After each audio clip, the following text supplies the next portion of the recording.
pero bakit INC lang ang nakikita nyo? Bakit po INC lang ang dinudurog nyo? Bakit po INC lang ang sinisira nyo ang imahe? Hindi ko po sila pinagtatanggol dahil kapatid ko sila. Pero, sa part po, gusto ko lamang pong ipaliwanag sa iyo na kaya din po nila yan nagawa o nasabi ay dahil po syempre, inaatake mo nga po ang INC. So, kung di ka naman po umaatake, hindi ka rin po nila babalikan. Sila, ako din po, sinama mo na sa content mo kanina. Ako po nagpapaliwanag lang Sir Wendell, with all due respect po. Yun, nagreklamo na si Miss Hapina dahil isinali na daw umano siya sa content ko. Para yatang nakalimutan niya. Di po ba ikaw mismo ang nanawagan na dapat sagutin ka? Pakiparating mo po ito ha kay Mr. Tampered mo. Okay? Pakiparating mo na may isang Michelle Japina na tumutuligsa sa kanyang ginagawa at sinasabi. Ayan, shoutout po sa'yo, brother. Mawalang galang, with all due respect. Nireaksyonan lamang po kita. At pwede kang sumagot kahit ako'y nakakabata pero nasa ayos lamang. Kung gusto mo po na talagang masagip ang kaluluwa ng ating mga ka-Iglesia Katolika, magturo ka po ng maayos sa channel mo, huwag kang mandaya at huwag mo silang lokohin. Dahil hindi po sila mga batang musmos para ikay paniwalaan. Sige po, makipag-agremento ka pa sa akin dyan. Ano pang masasabi mo? Manood ka, nanood na po ako. Hindi po ako yung tipo ng magre-reaction na babato ng alam kong babalikan ako, wala ko ibabalik. Iyon ang panawagan niya na dapat sasagutin siya at sigurado daw sa reaksyon niya ay di na daw umano siya mababalikan. Ngayon, nang sinagot natin, nagreklamo na. Bakit nagiging kasali siya sa content ko daw? Si Congressman Marcolita, may motion na ipapatawag niya si Epipanyo Labrador dahil pinangalanan kasi grabe ang pahayag ni Epipanyo Labrador na grabe talaga ang kanyang tira. Kaya, ipapatawag siya sa TRICOM. Ng Iglesia ni Manalo. Iglesia ni Manalo na Diablo. Na nagsasabing Iglesia daw ni Kristo. Itong si Marcoleta ay talagang demonyo din na katulad po ni Kibuloy. Paano ko nasabi? Mamaya po papaliwanag ko sa inyo kung gaano po kademonyo yung Marcoletang ito. Itong malaking matang itong ito na masasabi mo talagang diablo rin katulad ni Kibuloy. Mr. Chair, yung vlogger na yan, ang pangalan niya sa social media is Epipanyo Labrador. Hindi ko po siya kilala. Narinig po ninyo kung murahin niya yung aking. At pati po ako pinagmumuran niya, tinawag po niya akong demonyo, lahat. Eh siguro po pati itong mga ganitong klaseng tao ay may patawag din natin. Are people that can probably criticize us to the height of even abusing their rights. That is precisely the objective of this hearing, Representative Marcoleta. So, are you requesting that Mr. Epipanyo be called to be invited for the next hearing? By all means, Mr. Chair, I will thank you for that. Yan. Ang ganitong uri ng mga tao dapat daw mapatawag din sa TRICOM. Di naman ako sang-ayon sa mga lumabas sa pahayag ni Epipanyo Labrador. Na grabe talaga ang banat. Pero kung ang punto ni Marcolita, ang ganitong ore ng mga tao ay dapat ipatawag sa TRICOM. Ang tanong, di ba niya alam na mismo sa mga INC vlogger, grabe ang tirada pero ang Katoliko'y tinatawag sa demonyo, pati ng mga CFD. Palagay ko ito si Wendell Talimong wala nang pag-asa ito. Ayan.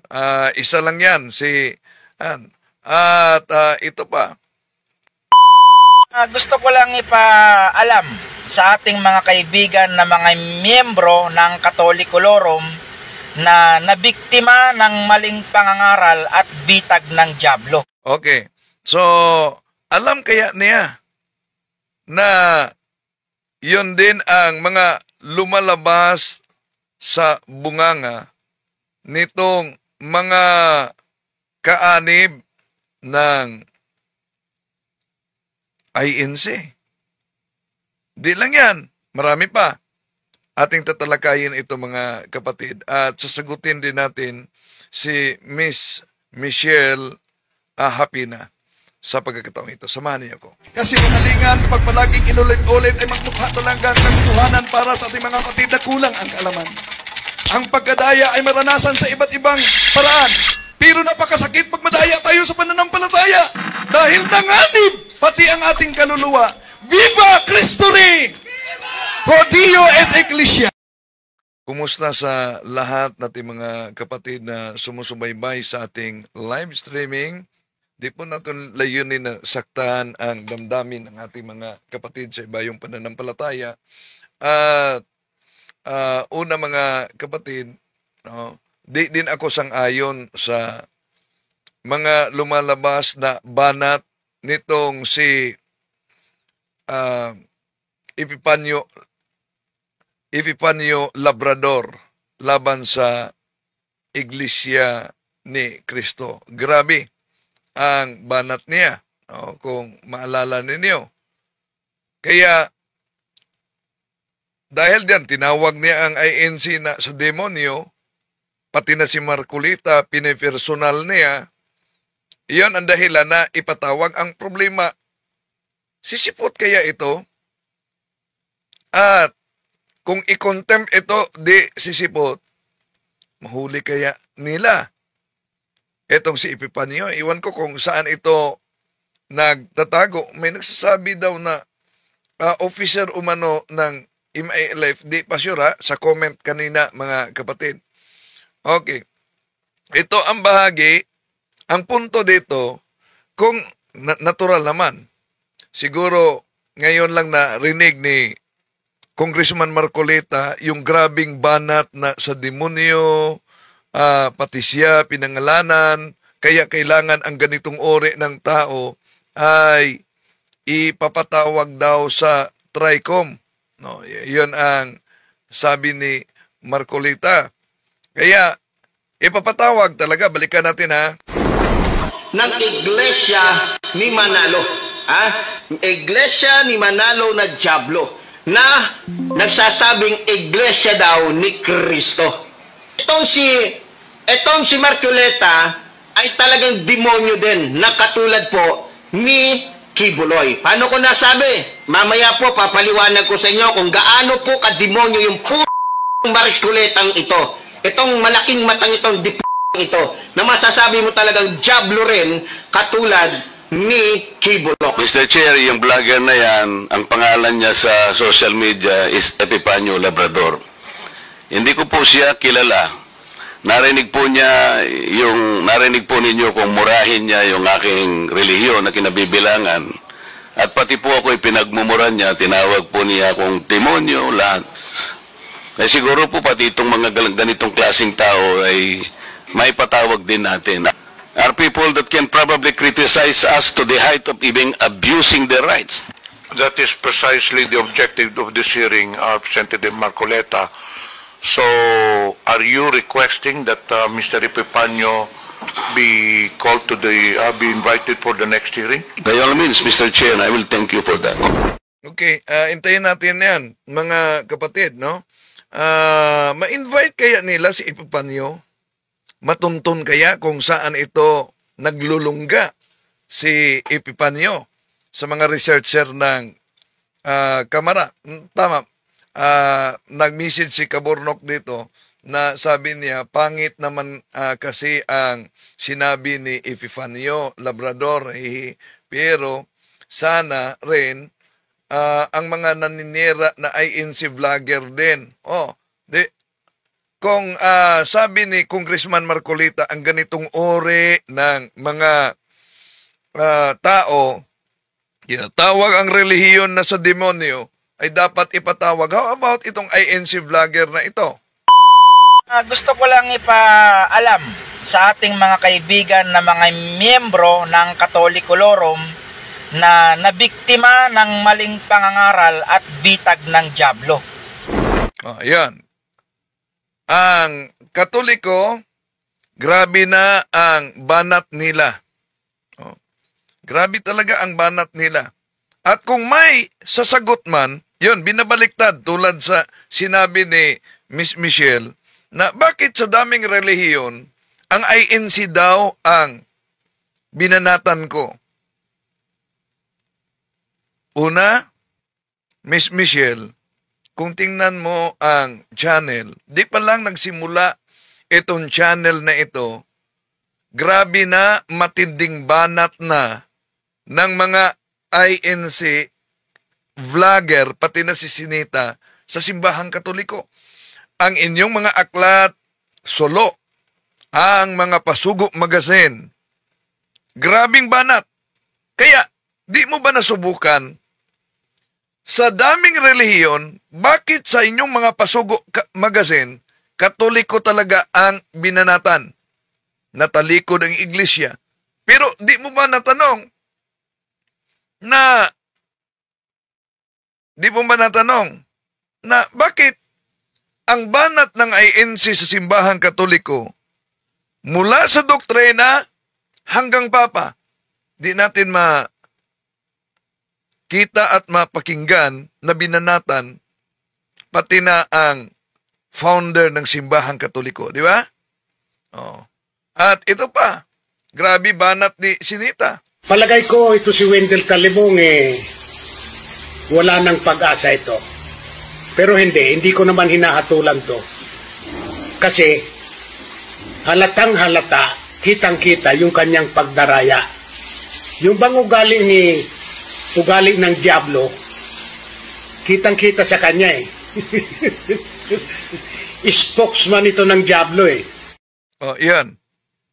Kung nasaktan ang damdamin ni Congressman Marcolita sa mga pahayag, grabe naman talaga. Yung sinasabi ni Epifanio Labrador na pinipersonal, malaki daw ang natural naman, may damdamin ang tao.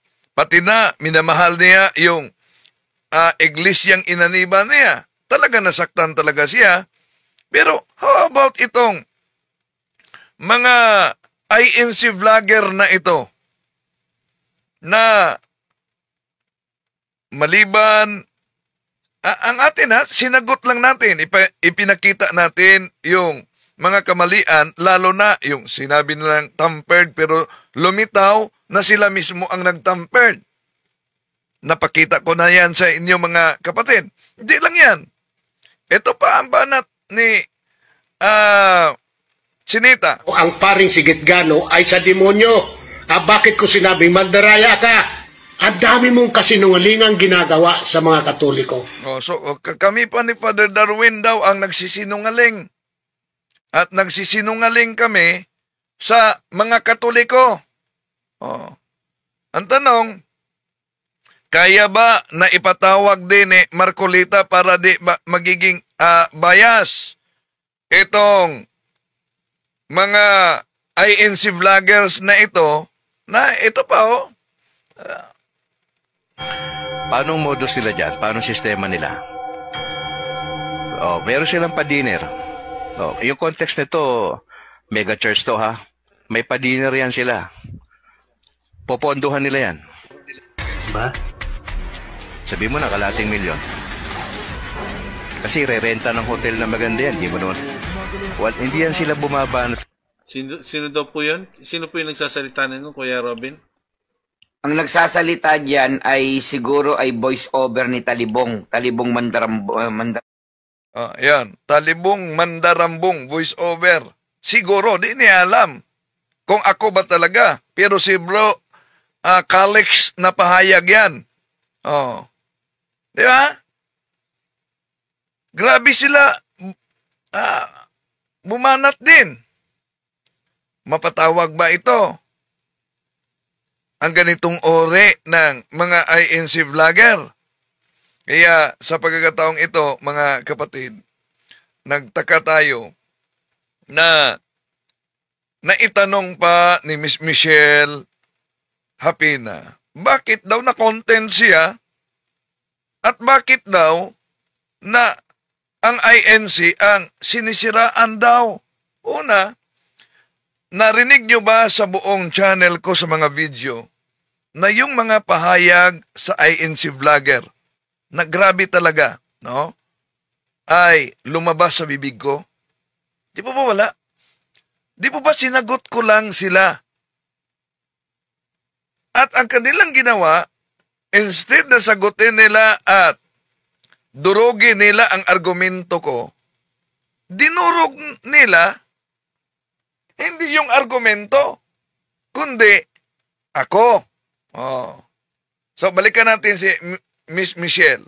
Ito kasi. Pero bakit INC lang ang nakikita nyo? Bakit po INC lang ang dinudurog nyo? Bakit po INC lang ang sinisira nyo ang imahe? Hindi ko po sila pinagtatanggol dahil kapatid ko sila. Pero, sa part po, gusto ko lamang pong ipaliwanag sa iyo na kaya din po nila yan nagawa o nasabi ay dahil po syempre, inaatake mo nga po ang INC. So, kung di ka naman po umaatake, hindi ka rin po nila babalikan. Sila, ako din po, sinama mo na sa content mo kanina. Ako po nagpapaliwanag lang Sir Wendell, with all due respect po. Yan. Inaatake ko daw ang INC, mga kapatid. Kaya binabalikan nila ako. Sinagot lang natin ang matagal na nilang atake na nakapublish sa kanilang Pasugo Magazine, sa kanilang TV. Baliktad yata. Tayong sumagot, tayo na ang naging umaatake daw sa kanila. Hindi. Matagal nang inaatake ninyo ang Simbahang Katoliko. Kaya yun ang dapat itanong. Then, Miss Michelle, sa daming relihiyon, bakit ang Simbahang Katoliko at ang mga imahe ng Simbahang Katoliko ay tinitira ninyo? Merong PIC, tinatawag na Philippine Independence Church, natatag ni Gregorio Aglipay. May mga obispo sila, may mga pare, may mga imahe. Pero, napansin nyo ba? Inaatake ba ng INC ang PIC? May programa ba sila na nagtalakay sa PIC, Philippine Independence Church? Wala. Yung mga Muslim, di ba? Islam. Grabe ang atake nila sa Simbahang Katoliko. Pero, inaatake ba din ng mga ministro ang Islam? May nakita ba kayo pati na sa kanilang Pasugo Magazine? Wala, Katoliko. Talaga, di iyan mawala sa kanilang Pasugo Magazine. Mula pa noon, Katoliko ang tinitirada. Pagkatapos, pagsasagutin natin, abay, nagiging balat sibuyas na. No? Sabihin na tayo ang tumutuligsa sa kanila na atin lang sinagot at kung sila'y sasagot, grabe ang pamimersonal sa demonyo, spokesman ng Diablo, di ba ba? Dahil di nila magiba ang argumento. Halimbawa, Miss Michelle, pinakita ko sa channel, iniwasan mo, yung Bible na may gupit at itinapak sa salitang O sa Revelation, yung sa noo, O sa kanang kamay, O sa noo. Nilagyan ang O, tinapakan, at. So, nagiging, nakita ninyo yan.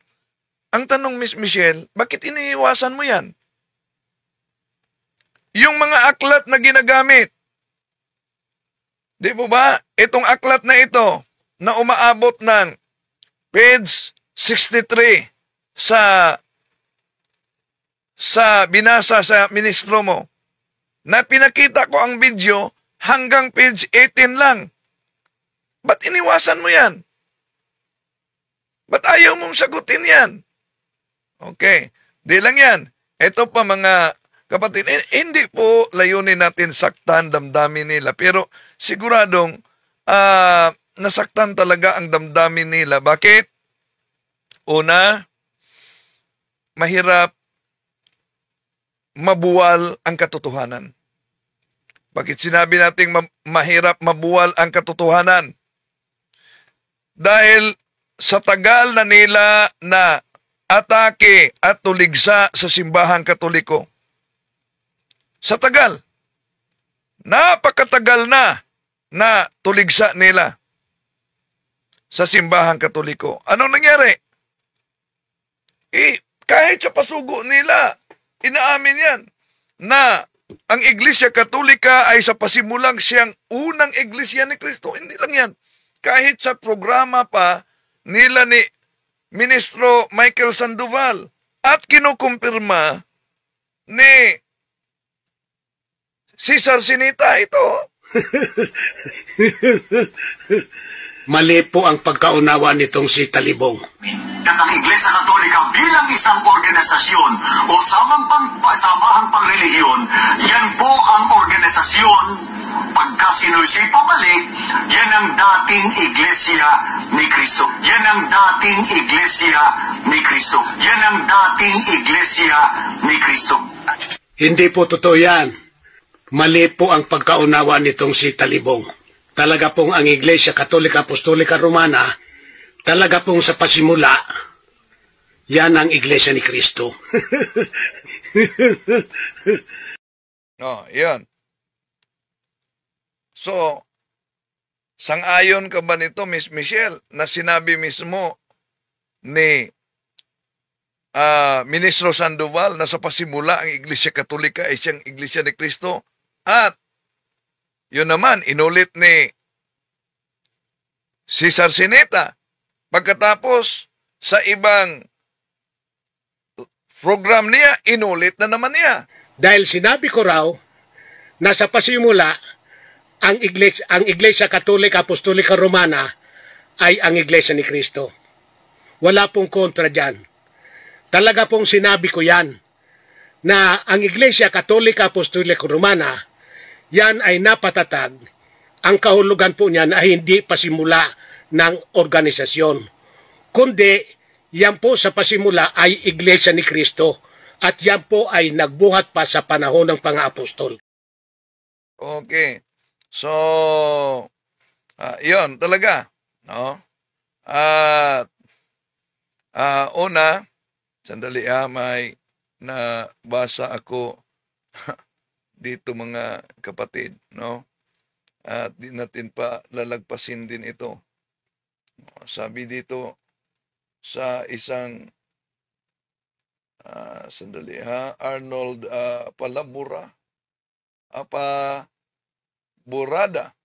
Hi, Haring Pare, request, mag-aral muna kayo ng mabuti bago kayo madala.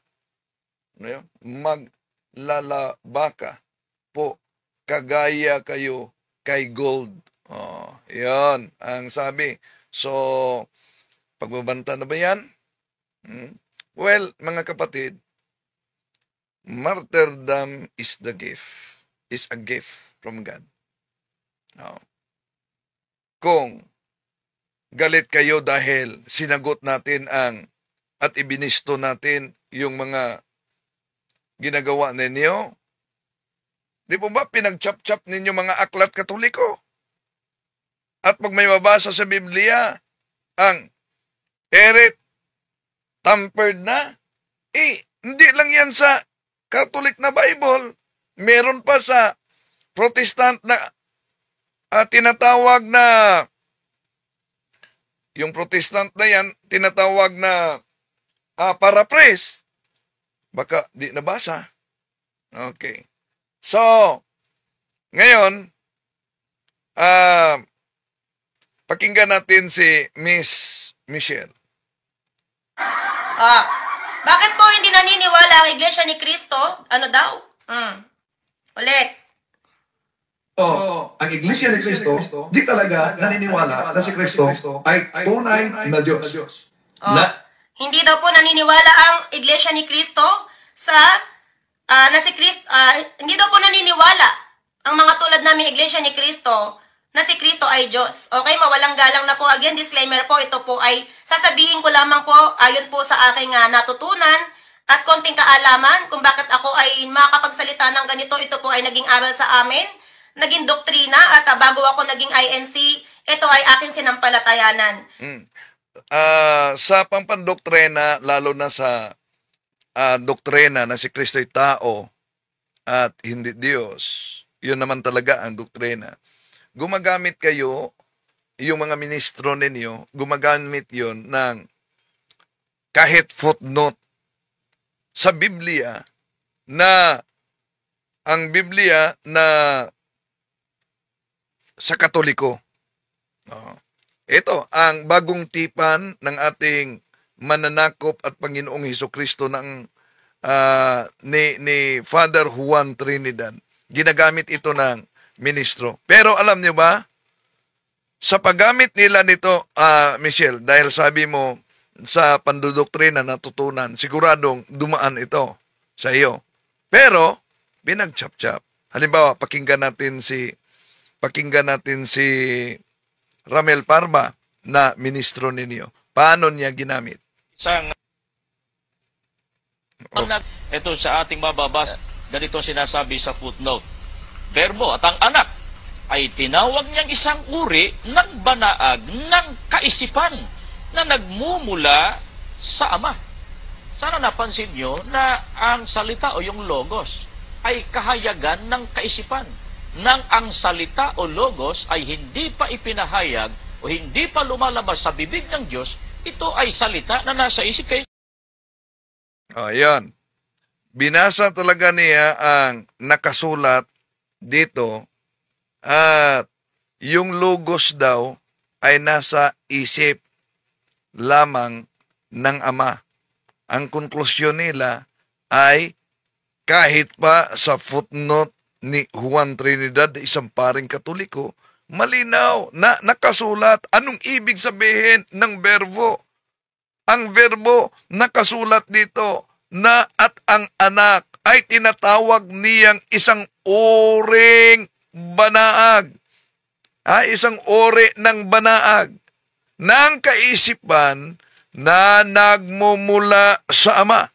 So, hindi siya Diyos, kundi banaag na kaisipan na nagmumula sa Ama. Pero alam niyo ba, may pinutol ang ministro mo dito. Ito ang mabasa kasi. Nakita niyo? Sundan niyo ako ha. Ito ang mabasa. Ito. Ito ang binasa niya. At ang anak ay tinatawag niyang isang uri ng banaag ng kaisipan na nagmumula sa Ama. Sino ang may pahayag diyan? Si Santo Tomas de Aquinas. Pero may iniiwasan. Ito, iniiwasan. Ginagamit ni San Juan. Ginagamit ni San Juan ang pananalitang verbo upang maipakilala niya ang walang hanggang pagka-Diyos ni Jesus. See? Yun ang nakasulat sa footnote na ito na ginagamit ng ministro. Di lang yan. May ginagamit pa sila na aklat Katoliko para patunayan na si Kristo'y hindi Diyos. At ito ang kabanal-banalang isang tatlo, ang Diyos ng mga Kristiyano na ang may akda ay si Father Pedro Sevilla, isang paring Hiswita. Ano po ba ang pahina na ginagamit nila dito? Ito po, pakinggan ninyo. At sa isa pang aklat na pinamagatang ang kabanal-banalang isang tatlo, ang Diyos ng mga Kristiyano, sa pahina 32 ay ganito rin ang ating mababasa. Kaya't hindi maaaring sabihin na tinatawag ng Diyos si Jesus noong mga kauna-unahang araw ng Kristyanismo. Batay sa mga aklat na binasa natin, na sa kaisipan ng mga unang Kristiyano ay walang doktrina ukol sa pagkadiyos ni Kristo. Yan. Ito, ginagamit to na aklat. Pero alam nyo ba, anong iniiwasan? Tama naman, may nakasulat. Pero para ma-out of context, na sabihin pinatunayan mismo sa aklat Katoliko, na ito, na ang ating Panginoong Hesukristo ay hindi Diyos. Kaya yun ang binasa nila, na ang kabanal-banalang isang tatlo ang Diyos ng mga Kristiyano na, sandali, ito ang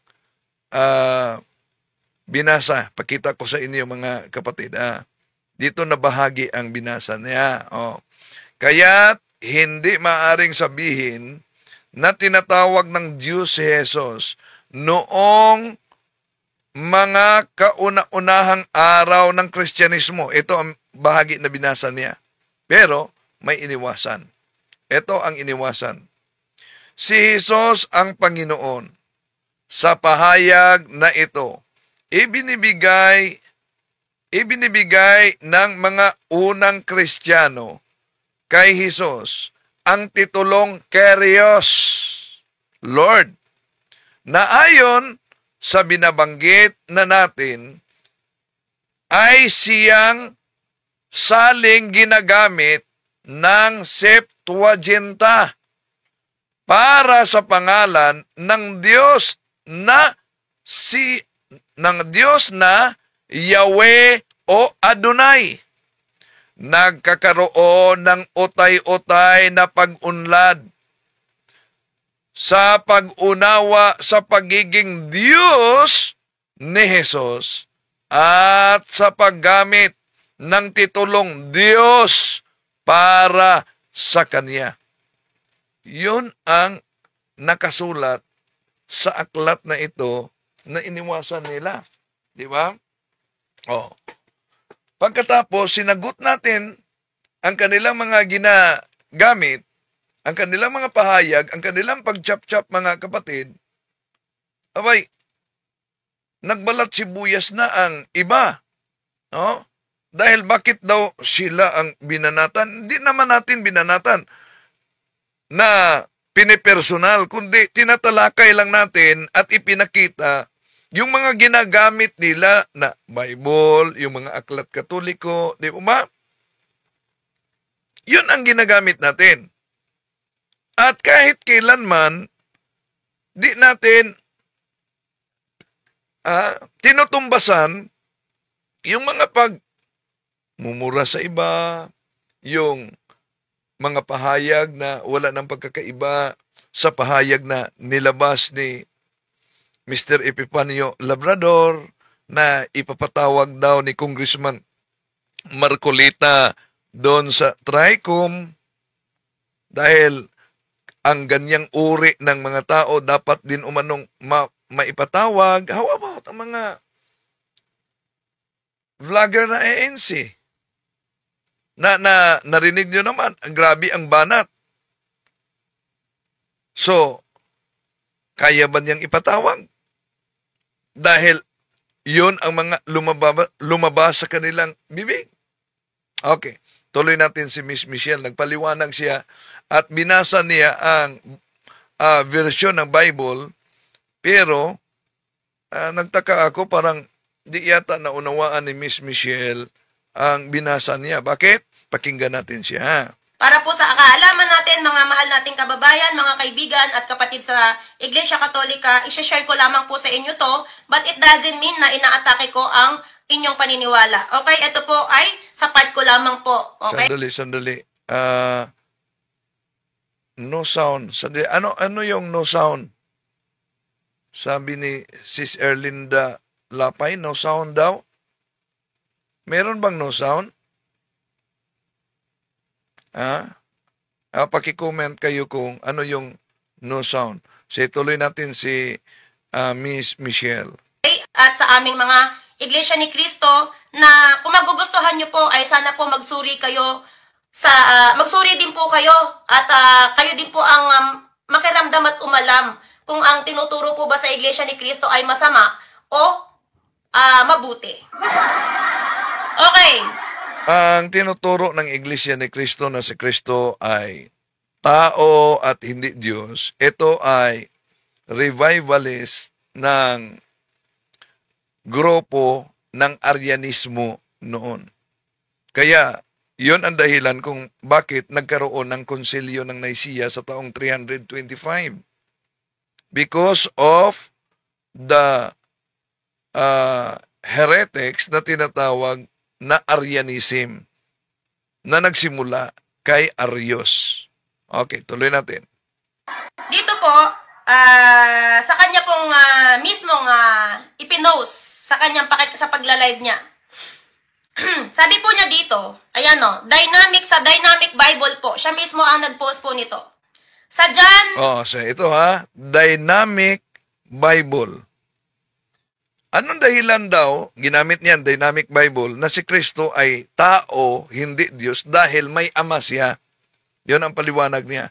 Pero may binasa siya sa Dynamic Bible. Pakinggan ninyo. 8:28. Ayan. Dynamic Bible po ito.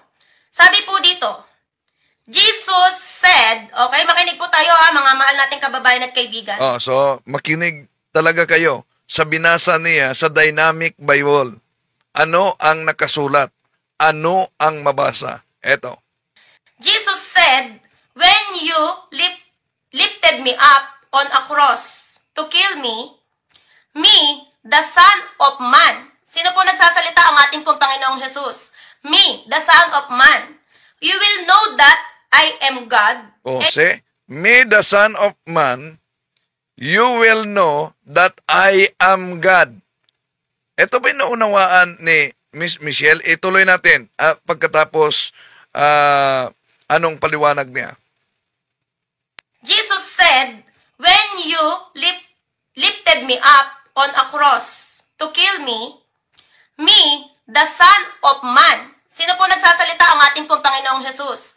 Me, the Son of Man. You will know that I am God, and you will know that I do not do anything on my own. Okay? On my own authority. Hindi daw po niya yon ginawa para sa kanyang sariling autorisasyon. Okay? Instead, I only say what my Father, may tinawag po siyang Father. Instead, I only say what my Father has taught me to say. He who sent me is with me, and He has not left me alone because I do only things that delight Him. Okay, ibig po sabihin dito, nahirapan naman ako sa English, ay sinasabi ng ating Panginoong Jesus na hindi niya ginawa ang mga bagay na yan sa sarili niyang kagustuhan, kung hindi sa kagustuhan ng kanyang ama. Ay, wala tayong tutol dyan. Pero sa binasa mo, malinaw yon na pag ang anak sa tao ay itaas na, makilala nila na ako ay tunay na Diyos. Binasa mo yan. Wala tayong tutol na ginawa niya ayon sa kagustuhan ng kanyang ama. Okay, tuloy natin si Miss Michelle. Ayan Again, ulitin ko po Jesus said, when you have lifted me up on a cross to kill me, the Son of Man, okay? You will know that I am a God, and you will know that I do not do anything on my own. So, me, the Son of Man, you will know that I am God. Binasa niya. Di mo ba naunawaan yung you will know that I am God? Okay, tuloy natin. Authority. Instead, I only say what my Father has taught me to say. Okay? May nag-utos sa kanya. Sorry po, nagkakamali ako ng English, pero merong kalooban na kanyang sinusunod at hindi ang kanyang kalooban. Yes, wala tayong tutol na sinusunod talaga niya ang kalooban. Pero how about yung binasa mo? Na you will know that I am God. Batay sa sali na yan na binasa mo, Dynamic Bible. Okay, tuloy natin. Okay? He who sent me is with me, and He has not left me alone because I do not only things that delight Him. Kaya po ang Iglesia ni Cristo ay naniniwalang ang ating Panginoon Diyos po ay hindi, okay, ang tulad po ng paniniwala ng ating mga kaibigan sa sa inyo po, mga mahal nating kababayan. Ano daw ang paniniwala? Alam daw umano na ang paniniwala ang Panginoong Diyos ay hindi, ano yon? Hindi Diyos? He who sent me is with me, and He has not left me alone, because I do not only things that delight Him. Kaya po ang Iglesia ni Cristo ay naniniwalang ang ating Panginoon Diyos po ay hindi. Ang ating Panginoong Diyos umano ay hindi, ano? Okay, ang tulad po ng paniniwala ng ating mga kaibigan sa inyo po, mga mahal. Ang ating Panginoong Diyos ay hindi tulad sa paniniwala ng mga kaibigan natin na si Kristo ay tunay na Diyos at tunay na tao. Ganun ba? Nating kababayan at mga kaibigan, okay, again, inirespeto ko po ang inyong paniniwala, pero sabi ko nga po, iba't iba po tayo ng paniniwala.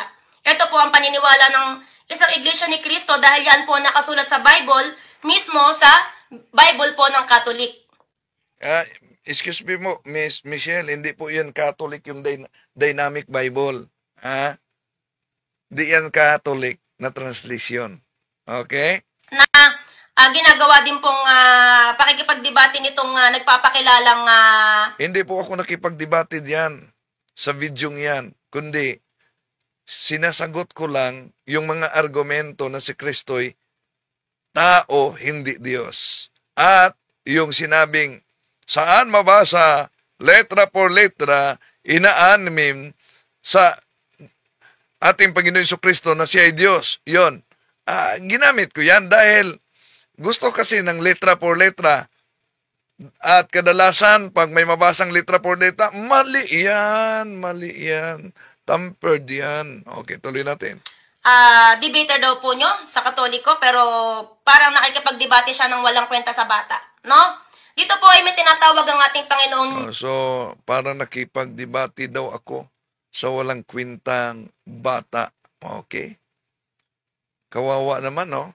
May bata pala sila na walang kwinta.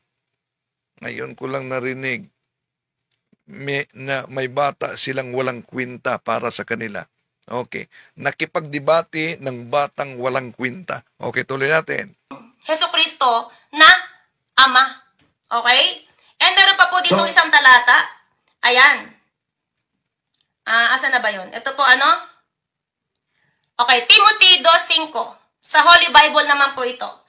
Sandali. Parang di yata si Marvin Dulay nagtanong dito, Miss Michelle.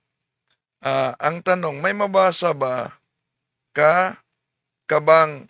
may mabasa ka bang si Kristo sinabi siya ay Diyos? Okay.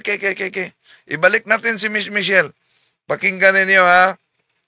Ang binasa ni Miss Michelle, Dynamic Bible. Pakinggan ninyo. Ito, binasa ni Miss Michelle. Again, ulitin ko po Jesus said, when you have lifted me up on a cross to kill me, the Son of Man, okay? You will know that I am a God, and you will... me, the Son of Man, you will know that I am God. Balik. Again, ulitin ko po Jesus said, when you have lifted me up on a cross to kill me, the Son of Man, okay? You will know that I am a God, and you will know that I do not do anything on my own. So, yan, nabasa. Si Miss Michelle, happy na ang nagbasa niyan, ha? Nabasa ni Ate Michelle. At letra por letra talaga na mabasa yan. Hindi lang yan. Ito pa. May isang salin na sa susunod tatalakayin natin yung isa. Ito pa na ginamit natin na binasa din niya. Channel din niya to galing. Juan 1:28 ang salita ng na hindi yan Juan 1:28, Miss Michelle. Malinaw yan sa pinakita natin na yung salin na yan, ang salita ng buhay, mabasa dyan ay Juan 1:18. Ano po ba ang nakasulat sa Juan 1:18? Sabi niya, Juan 1:28. Juan 1:18. Itong salin na buhay, palagi itong ginagamit na salin din sa mga ministro sa kanilang pangangaral. Ito, wala pang nakakita sa Diyos Ama kahit kailan. Subalit, ipinakilala siya sa atin ng Diyos Anak. Bakit ginamit ko itong salin na ito na may mabasang ipinakilala siya sa atin ng Diyos Anak?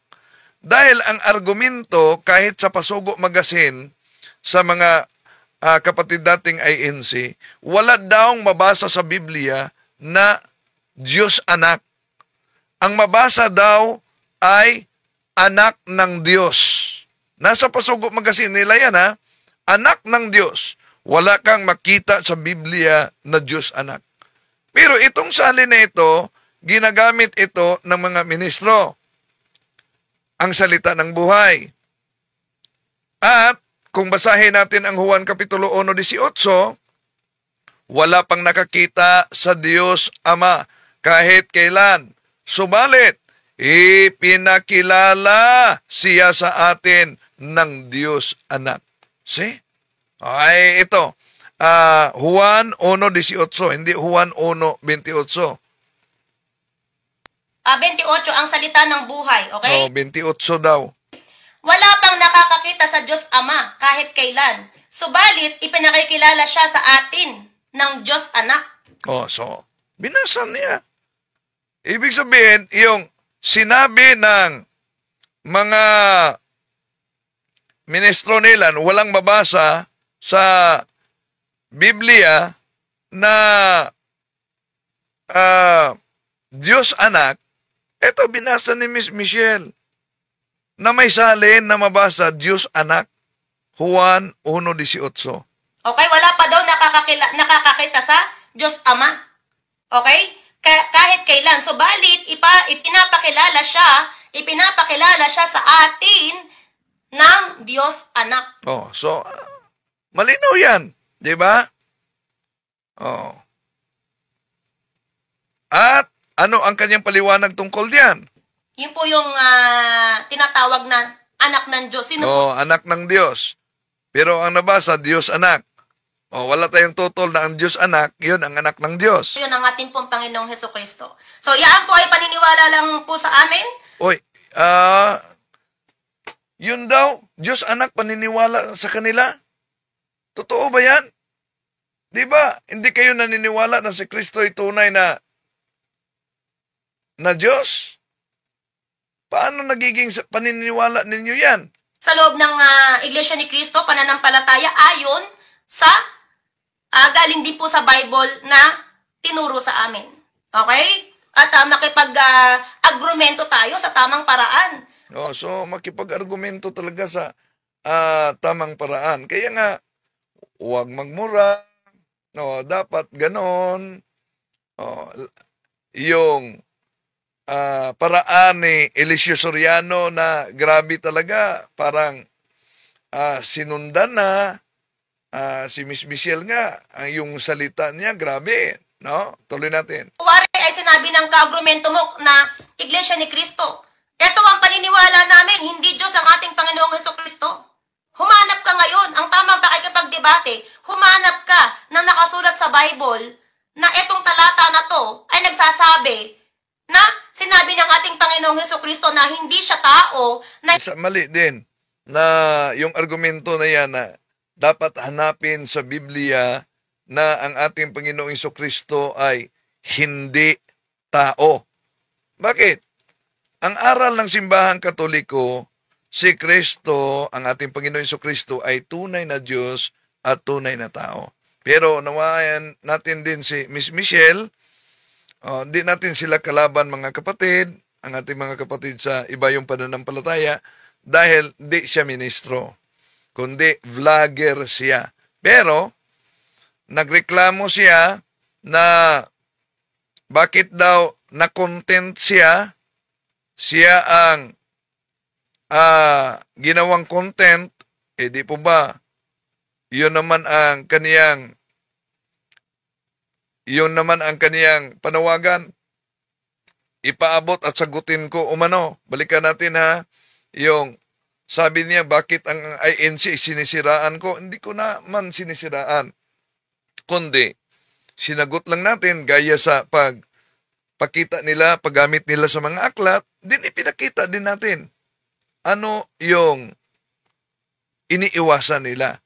Pero ang pahayag ni Miss Michelle, sa daming relihiyon daw, dapat ito'y itanong niya, sa daming relihiyon, bakit Katoliko ang binanatan, lalo na sa kanilang TV program at radio program, ba't di nila binanatan yung sa Pangasinan?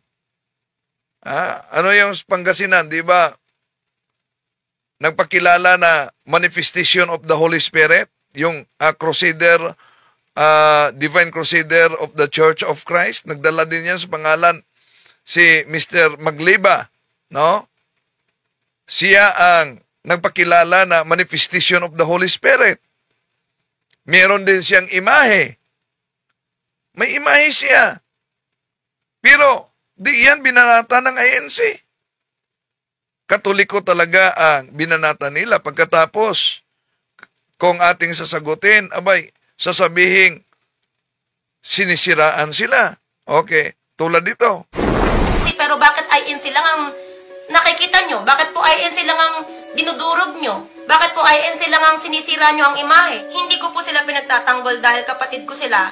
Pero, sa part po, gusto ko lamang pong ipaliwanag sa iyo na kaya din po nila yan nagawa o nasabi ay dahil po syempre, inaatake mo nga po ang INC. So, kung di ka naman po umaatake, hindi ka rin po nila babalikan.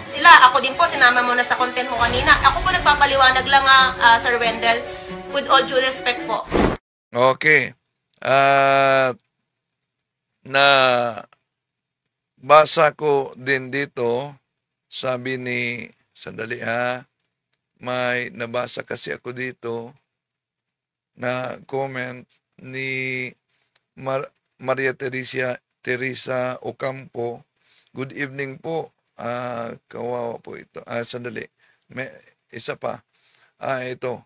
Jima Velia. Comment lang po. Ang sabi sa Biblia, ipalaganap ang salita ng Diyos. Huwag pagdidipatihan. Okay.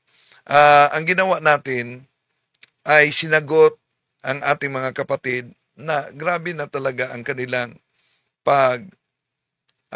gamit sa mga aklat Katoliko, pati na Biblia. Katoliko. Lalo na yung pagchap-chap. Pero kung tingnan natin ang nakasulat, gamitin niyo ang New International Version sa Acts chapter 18, verse 28. Ang mabasa diyan ay, for he vigorously refuted the Jewish opponents in public debate. Sa ibang salin, he defeated the Jews in public debate, proving from the scriptures that Jesus was the Messiah. Yun ang mabasa natin, mga kapatid. So, kay Miss Michelle na nagreklamo siya, bakit na content daw, di po ba, yun ang gusto niyang ipaabot sa akin at magsagutan kami, mag-argumento daw. Pakiparating mo po ito kay Mr. Tampered mo. Okay, pakiparating mo na may isang Michelle Japina na tumutuligsa sa kanyang ginagawa at sinasabi. Ayan, shoutout po sa'yo, brother. Mawalang galang, with all due respect. Nireactionan lamang po kita. At pwede kang sumagot kahit ako'y nakakabata pero nasa ayos lamang. Kung gusto mo po na talagang masagip ang kaluluwa ng ating mga ka-Iglesia Katolika, magturo ka po ng maayos sa channel mo, huwag kang mandaya at huwag mo silang lokohin. Dahil hindi po sila mga batang musmos para ikay paniwalaan. Sige po, makipag-agremento ka pa sa akin dyan. Ano pang masasabi mo? Manood ka, nanood na po ako. Hindi po ako yung tipo ng magre-reaction na babato ng alam kong babalikan ako, wala ako ibabalik. Ayan ang panawagan niya. Kaya to make his message known is our responsibility. So here we are to pledge our lives to the Lord.